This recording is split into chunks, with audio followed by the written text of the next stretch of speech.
Right now দক্ষিণী চলচ্চিত্রে আলোচিত এবং দর্শকপ্রিয় একজন তারকা হলেন মহেশ বাবু। কেননা এই তারকা তার দীর্ঘদিনের কেরিয়ার একাধিক চলচ্চিত্র উপহার দিয়েছেন তিনি তার অনুরাগীদের। সেখানে অবশ্য তার অভিনয় তার অনুরাগীদের কাছে বরংবার ভালো লাগে। তাই তো অবশ্য অল্প সময় অনুরাগীদের মধ্যে আলোচনায় থাকেন এই তারকা। মোরওভার মহেশবাবুকে আগামীতে অভিনয় করতে দেখা যাবে পরিচালক এস রাজামৌলির চলচ্চিত্রে। যদিও তাদের এই চলচ্চিত্রের বাজেটটি মূলত মোটা অঙ্কের হবে বলে জানা যায়। সেই সাথে চলচ্চিত্রটি মূলত অ্যাকশন এবং অ্যাডভেঞ্চার ঘরানার হবে বলে জানা যায়। মোরওভার তাদের এই চলচ্চিত্রটির জন্য এখন থেকেই তাদের অনুরাগীরা আছে অপেক্ষায়। কেননা নির্মাতা জানান যে সম্পূর্ণ ব্যতিক্রম গল্প নিয়ে চলচ্চিত্রের সামনে হাজির হবেন তিনি। তাছাড়া চলচ্চিত্রটিতে মহেশবাবুকে ভিন্ন অবতারে দেখবে তার অনুরাগীরা। মোরওভার এই জন্য অবশ্য মহেশবাবুর অনুরাগীরা চলচ্চিত্রটির জন্য অপেক্ষায়। অন্যদিকে রিসেন্টলি মহেশবাবুকে দেখা যায় নতুন অবতারে। সেখানে অবশ্য তাকে লম্বা চুল এবং দাড়িতে দেখা যায়। তারপর থেকে অবশ্য অনেকে ধারণা করেন যে তার আপকামিং চলচ্চিত্রের লুক সেট করবেন এই তারকা খুবই শীঘ্রই।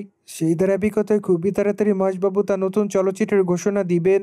যাই হোক, এখন শুধুমাত্র অপেক্ষার পালা, কেননা মহেশবাবু এখন এই বিষয়টি নিয়ে কোনো মতামত করেনি।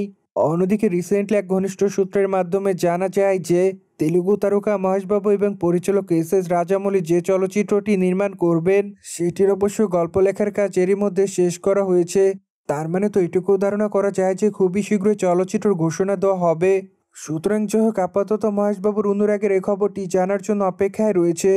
বাই গুন্টুর করম চলচ্চিত্রে মহেশবাবুকে সর্বশেষ অভিনয় করতে দেখা যায়। সেখানে অবশ্য তার অভিনয় তার অনুরাগীদের মধ্যে ব্যাপক আকারে নজর কাড়ে।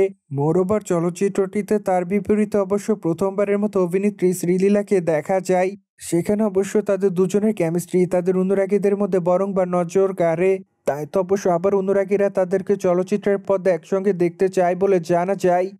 সুতরাং জেনে তো নিলেন, সাউথ ইন্ডিয়ান চলচ্চিত্রের তারকা মহেশবাবুকে সম্প্রতি নতুন অবতারে দেখে তার অনুরাগীরা। মোরওভার এই বিষয়টি নিয়ে কোনো মতামত থাকলে কমেন্ট বক্সে জানাতে ভুলবেন না। সেই সাথে অবশ্যই চ্যানেলটিকে সাবস্ক্রাইব করে আমাদের সাথেই থাকুন আপকামিং আপডেট জানার জন্য।